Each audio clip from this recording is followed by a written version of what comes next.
2024 లేదా 25లో డిగ్రీ లేదా బీటెక్ చదివారా? సాఫ్ట్వేర్ జాబ్ కోసం ఎదురు చూస్తున్నారా? అయితే కోడ్ జ్ఞాన్ 100 డేస్ కోర్సులో చేరండి, జాబ్ సాధించండి.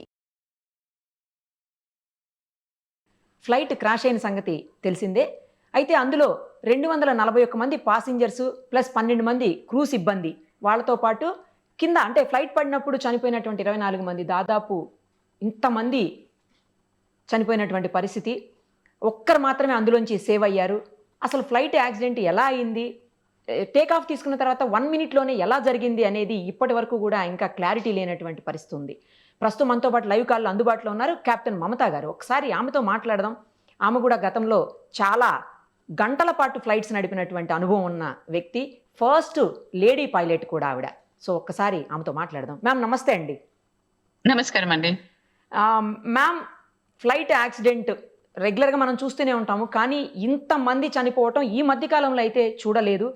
ఏ కారణంతో, అంటే సాంకేతిక లోపాలా లేకపోతే ఇంకా ఏ కారణంతో ఈ ఇన్సిడెంట్ జరిగి ఉండొచ్చు అని చెప్పి మీ అనుభవంతో చెప్పగలుగుతారు మ్యామ్?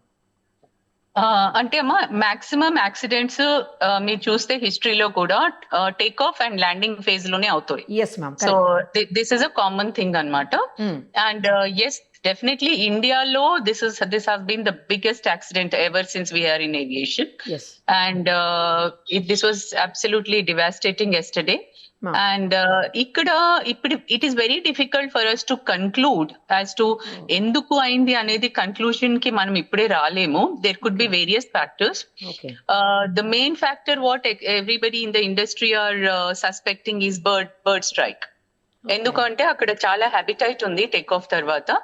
అండ్ మీరు తర్వాత కూడా చూస్తే, మీరు ఆఫ్టర్ ఫ్లేమ్స్ తర్వాత కూడా చూస్తే చాలా బర్డ్స్ కనిపిస్తున్నాయి అక్కడ, విపరీతమైన బర్డ్స్ కనిపిస్తున్నాయి. సో ఇదే సేమ్ సిమిలర్ యాక్సిడెంట్ న్యూయార్క్ దగ్గర అయింది, ఎక్కడైతే హడ్సన్ రివర్ లో ల్యాండ్ చేశాడు. ఎందుకంటే అది కొంచెం హైట్ లో అయింది.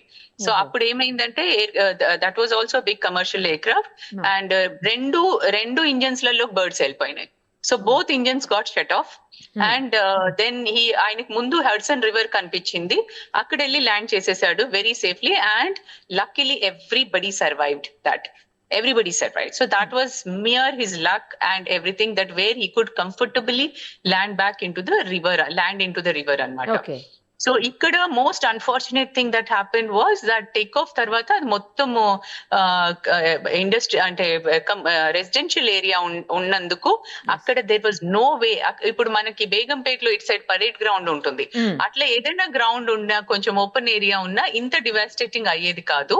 కానీ because he had to land over the houses, he still tried. అది మీరు చూస్తే అది it's a very controlled flight which vent down. అంటే ఏదో స్పిన్ అయిపోయి పడిపోవడం, లేక నోస్ డ్రైవ్ అయిపోయి పడిపోవడం అలా పడిపోలేదు ఎయిర్ క్రాఫ్ట్. వాళ్ళు లాస్ట్ మినిట్ వరకు కూడా చాలా చాలా కేర్ఫుల్ గా కంట్రోల్ చేసి దే బ్రాట్ ఇట్ డౌన్. కానీ ఏమవుతుందంటే అమ్మా, ఇక్కడ టేక్ ఆఫ్ లో ఫ్యూల్ ఫుల్ ఉంటుంది. So both the wings have got full fuel because they are going to London. So ఇది లాంగ్ ఫ్లైట్ కాబట్టి they have full fuel. And ఆ fuel is like a bomb అమ్మా. It's like live bomb లాగా అన్నమాట. So when they landed, it burst. ఆ flames లో తోటి చచ్చిపోయారు ఎక్కువ వరకు, ఆ కాలిపోయినందుకు చచ్చిపోయారు అనమాట మాక్సిమం. అది and this is a very common thing. మీరు చూసుంటారు, ఈవెన్ ప్రీవియస్ యాక్సిడెంట్స్ ఎక్కడెక్కడైతే టేక్ ఆఫ్ లో అయిపోయిందో ఎక్కువ వరకు అది కాలిపోతుంది, అండ్ ఆ కాలిపోవడం వల్ల చనిపోతారు మాక్సిమం. ల్యాండింగ్ అయితే కొంచెం ఫ్యూయల్ తక్కువైపోద్ది కదా మ్యామ్, అంత తగ్గిపోతుంది, చాలా తగ్గిపోతుంది. ఎస్, ఇంకొకటి ల్యాండింగ్ లో ఫ్లేమ్స్ ల్యాండింగ్ లో చాలా తగ్గిపోతుంది. అండ్ ఇంత డివాస్టేటింగ్ ఉండదు. But yet we cannot say even that little fuel what is there on board sometimes may kill everybody. Okay. ఇంకొకటి కూడా మ్యామ్, ఇప్పుడు బర్డ్స్ ఈ బోయింగ్ పెద్ద ఫ్లైట్స్ ఏవైతే ఉంటాయో వాటిలోకి, అంటే ఇప్పుడు చిన్న ఫ్లైట్స్ ఉంటాయి కదా మ్యామ్, చిన్న ఫ్లైట్స్ ఉన్నప్పుడు ఏంటంటే బర్డ్స్ అటాక్ చేసినా కూడా చాలా స్పీడ్గా ఫ్యాన్స్ తిరిగేసి బర్డ్ని చంపేస్తుంది, అసలు బర్డ్ లోపలికి వచ్చే అవకాశం ఉండదు అని విన్నాను. కానీ పెద్ద ఫ్లైట్స్ ఏంటంటే ఇలాంటి ఫ్యాన్స్ సిస్టమ్ ఏది ఉండదు, బర్డ్ డైరెక్ట్ లోపలికి వచ్చేస్తుంది అని అంటున్నారు మ్యామ్, నిజమేనా అది? అవునండి, ఎందుకంటే ఇప్పుడు మనకి దీన్ని two different type of air crafts. ఒకటేమో మనం ప్రొపెల్లర్ ఎయిర్ క్రాఫ్ట్స్ అంటాం, ఏదైతే టర్బోజెట్ ఉంటుంది, పిస్టన్ ఇంజిన్ ఉంటుంది. దాంట్లో ప్రొపెల్లర్ మూవ్ అయినందుకు జనరల్ గా బర్డ్స్ చాప్ అయిపోతాయి, ఆ రొటేషన్ వల్ల అవి చాప్ అయిపోతాయి. But that is still damage to the air craft and to this thing. కానీ అది అంత డ్యామేజ్ కాదనమాట ఎంతైతే మనం అనుకుంటామో. Okay, Okay. ఇక్కడ ఏంటంటే ఇక్కడ the technology is different. Jet engines లలో ఏంటంటే ఇంజిన్ ఎయిర్ ని సక్ చేసుకుంటది, ముందున్న ఎయిర్ ని సక్ చేసుకొని వెనక్కి వదిలేస్తుంటది అనమాట. ఓకే. సో అక్కడ ముందు ఆ బర్డ్ ఉండనియండి, మీరు చూసారు లాస్ట్ టైం ఒక యాక్సిడెంట్ అయింది ఎయిర్పోర్ట్ లో, అంటే ఒక మనిషి దాని ముందు నుంచి పోతుంటే సక్ అయిపోయాడు, అవును మ్యామ్, మంచి సక్ అయిపోయాడు అందులోకి. So it basically sucks all the air which is in front of it. So అక్కడ ఫ్లాక్ ఆఫ్ బర్డ్స్ ఉంటే అది మొత్తం సక్ అయిపోతాయి అనమాట. Okay. There is a possibility, అంటే these are all what we are just suspecting, these are all the suspect, అంటే we are just thinking it could be any other reason also which we cannot right now say. కానీ general గా ఏమవుతుందంటే what we are expecting technical snag అని common man అనుకునేది కొంచెం చాలా remote chances. ఎందుకంటే technical snag అయినా కానీ ఒక ఇంజిన్ ఫెయిల్ కావచ్చు, కానీ రెండు కావడం is the very very rare అండి. ఇప్పటి వరకు మేము వినలేదు ఎప్పుడు కూడా రెండు కూడా టెక్నికల్ స్నాగ్ తోటి ఫెయిల్ అయిన సినారియో మేము ఇప్పటి వరకు చూడలేదు. అందుకే పైలట్స్ కి కూడా మొత్తం ట్రైనింగ్ ఉంటుంది. వన్ ఇంజిన్ ఫెయిల్ అయినా వాళ్ళు జెంటల్ గా క్లైంబ్ అయ్యి మళ్ళీ వచ్చి ల్యాండ్ అయ్యేటట్టు ఉంటుంది అనమాట. So they are all trained for a single engine failure, దానికంతా ట్రైనింగ్ ఉంటుంది. కానీ ఇక్కడ very very unfortunate that both engines gave up. So the only thing we can correlate back is that Hudson River ఏదైతే అయిందో New York లో. Actually 8,200 hours పాటు వాళ్ళు flights నడిపిన అనుభవం ఉన్న చాలా మంచి పైలట్స్ అని అంటున్నారు మ్యామ్ అసలు. అవునండి, they are very well experienced captain and he was rated as one of the good captain in Air India. So I strongly feel it may not be a pilot error, and but at the same time we still have to see, and we have to wait and see what exactly the investigation is going to come out. Ma'am ఇంకొకటి కూడా వినిపిస్తోంది ఏంటంటే Boeing తర్వాత air bus అనే two types of flights ఉంటాయి.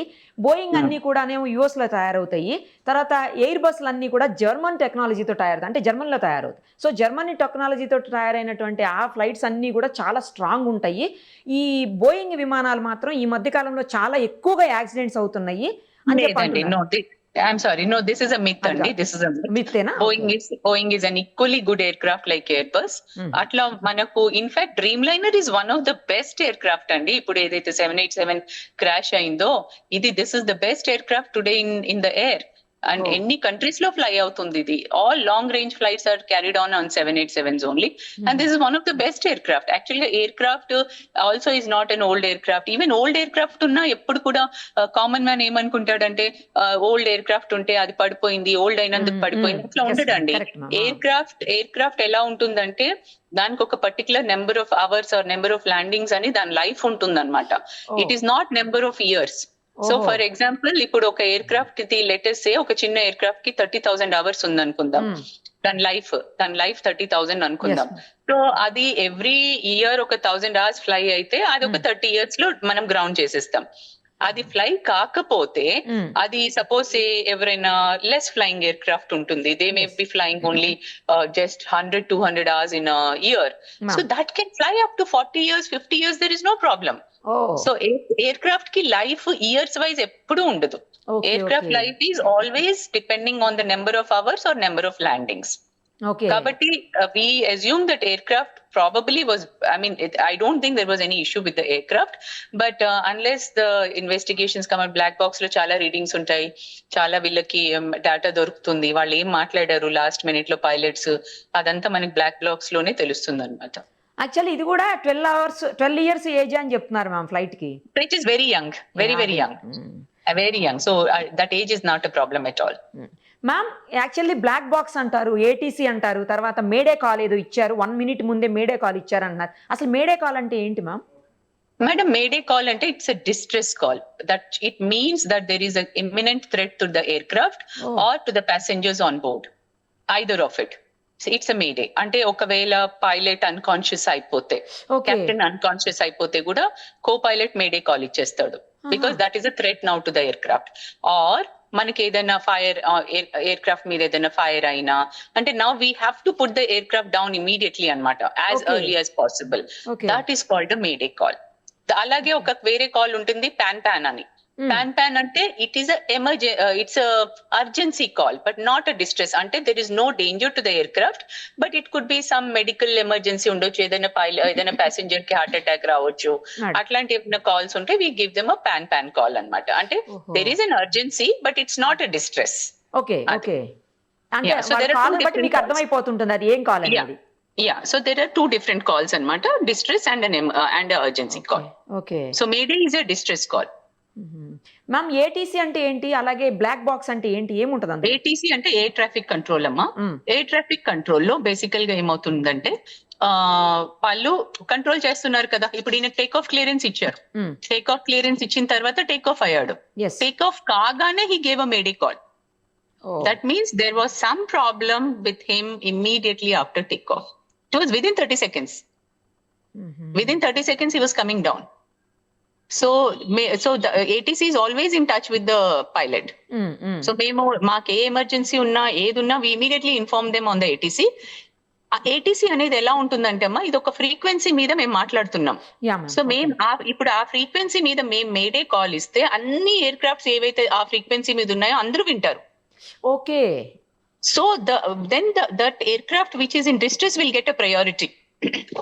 So మిగతా air crafts ని దూరం పంపించేస్తారు వెంటనే. Oh. See, ఇక్కడ ఆ టైం లేదు, ఇక్కడ it happened, everything happened in 30 seconds కాబట్టి ఆ టైం లేదు.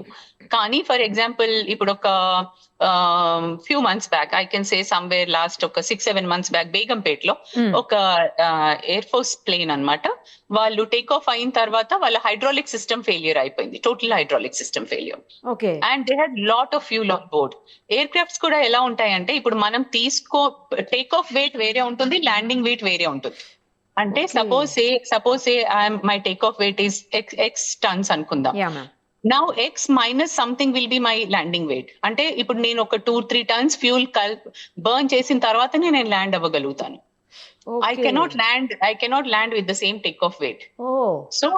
సో అలా కాబట్టి ఈ ఎయిర్ క్రాఫ్ట్ ఏదైతే ఎయిర్ ఫోర్స్ ఎయిర్ క్రాఫ్ట్ ఉండేనో వాళ్ళు ఏమైంది, టేక్ ఆఫ్ అయిపోయారు, హైడ్రాలిక్ ఫెయిలియర్ అయింది, they are safe, there is no problem. Hydraulic failure అంటే basically some systems will not work and one of the main system is your landing gear. So landing gear లక్కీగా ఏమైందంటే వాళ్ళు ఇంకా retract కూడా చేయలే, వాళ్ళకి పైకి వెళ్ళలే. దీంట్లో కూడా చూస్తే మీరు ల్యాండింగ్ గేర్ ఇంకా కిందికే ఉంది, వీల్స్ కిందికే ఉంది. సో అలాగే వీళ్ళు టేక్ ఆఫ్ కాగానే హైడ్రాలిక్ ఫెయిలియర్ వార్నింగ్ వచ్చినందుకు వాళ్ళు ఇమీడియట్ గా రిపోర్ట్ చేశారు. సో అప్పుడు ఏం చేశారు, బేగంపేటలో మిగతా ట్రాఫిక్ నంతా డైవర్ట్ చేసేసి అతను ఒక్కడనే ఒక హాఫ్ అన్ అవర్ వరకు అబౌవ్ పెట్టారు. తర్వాత he was little comfortable though hydraulic failure is still showing the warning. కానీ what he said is that I need to burn the fuel for 2 hours. So he stayed just above the airfield only. He was burning the fuel for 2 hours and then he came and made a safe landing. అలా fly అవుతూనే ఉండాలి, అది burn అయ్యే అలా వరకు. Fly అవుతూ he burned the fuel అన్నమాట. So there are certain procedures like that also. Okay, ఇప్పుడు ఈ బ్లాక్ బాక్స్ అంటే ఏంటి మ్యామ్? ఏది జరిగినా కూడా బ్లాక్ బాక్స్ లో కంపల్సరీ రికార్డ్ అవుతుంది అంటారు? అంటే మన ఇప్పుడు కో పైలట్ మాట్లాడింది, anything that is happening in the cockpit, everything is recorded. So that is the thing which will give us the complete air craft ఇవి కూడా ఉంటాయి, ఎయిర్ క్రాఫ్ట్ పారామీటర్స్. అంటే ఎయిర్ క్రాఫ్ట్ ఎంత హైట్ కి వెళ్ళింది, ఎంత speed ఉండే, ఏముండే, అది ఎలా డిసెండ్ అయింది, అండ్ అది ఎంత రోబస్ట్ ఉంటుంది అంటే ఈవెన్ ఎయిర్ క్రాఫ్ట్ కాలిపోయినా అది కాలదు.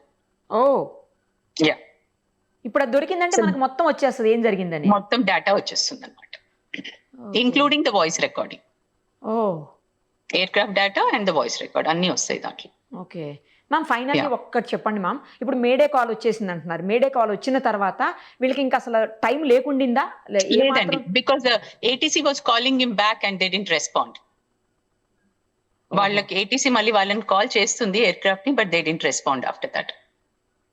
ఓకే, అంటే బర్డ్ అయ్యే అవకాశం, ఇప్పుడు ఏటీసీ నుంచి వాళ్ళకి మేడే కాల్ వచ్చింది కదా మ్యామ్, ఆ కాల్ వచ్చినప్పుడు ఏటీసీ నుంచి కాదు, ఎయిర్ క్రాఫ్ట్ నుంచి ఏటీసీకి వెళ్ళింది కదా కాల్, ఆ వెళ్ళినప్పుడు వాళ్ళంటే ఈ ఇంజన్ లో ప్రాబ్లం ఉందని ఉద్దేశం, లేకపోతే బర్డ్ హిట్ చేసింది అది కూడా చెప్పలే వాళ్ళు, they didn't announce bird hit అని అనౌన్స్ చేయలే వాళ్ళు. ఓహో, సో స్టిల్ వీఆర్, అందుకే మాకు ఇంకా there are so many openings ఇంకా అన్నమాట, we can't make out unless we get to know. ఆ బ్లాక్ బాక్స్ లోనే చాలా ఇన్ఫర్మేషన్ తెలిసిపోతుంటది. ఎప్పటికి తెలుస్తుంది మ్యామ్ అది? మన కంప్లీట్ ఇన్ఫర్మేషన్ మినిమం టేక్ ఈ బ్లాక్ బాక్స్ వీళ్ళు మళ్ళీ మ్యానుఫ్యాక్చరర్ కి వెళ్తుంది దాని అనాలిసిస్ కోసము. సో నేను అనుకోవడం అయితే మోస్ట్ మినిమం 15 రోజులు పడుతుంది. అబ్బా, అది minimum. Yes okay, because they'll also study kada manufacturer also has to study the whole data, everything. They cannot simply conclude something. వాళ్ళంతా మొత్తం ప్రాపర్ గా ఇన్వెస్టిగేట్ చేసి చదివి ఆ పారామీటర్స్ చూసి what could have gone wrong, they have to read everything. Okay, మొత్తానికి 2 engines అయితే పని చేయట్లేదని కన్ఫర్మ్ కదా మ్యామ్ ఇదైతే? ఎస్ ఒక సింగిల్ ఇంజిన్ పని చేసినా ఈ ప్రాబ్లం వచ్చేది కాదు మనకి. Thank you ma'am, thank you so much. చాలా ఇన్ఫర్మేషన్ ఇచ్చారు మీరు బిజీ ఉన్న స్కెడ్యూల్లో కూడాను. ఎందుకంటే అసలు ఏం జరిగింది అనేది తెలియాలి అన్న ఉద్దేశంతో మిమ్మల్ని కాంటాక్ట్ చేయడం జరిగింది ma'am. Thank you ma'am, thank you so much.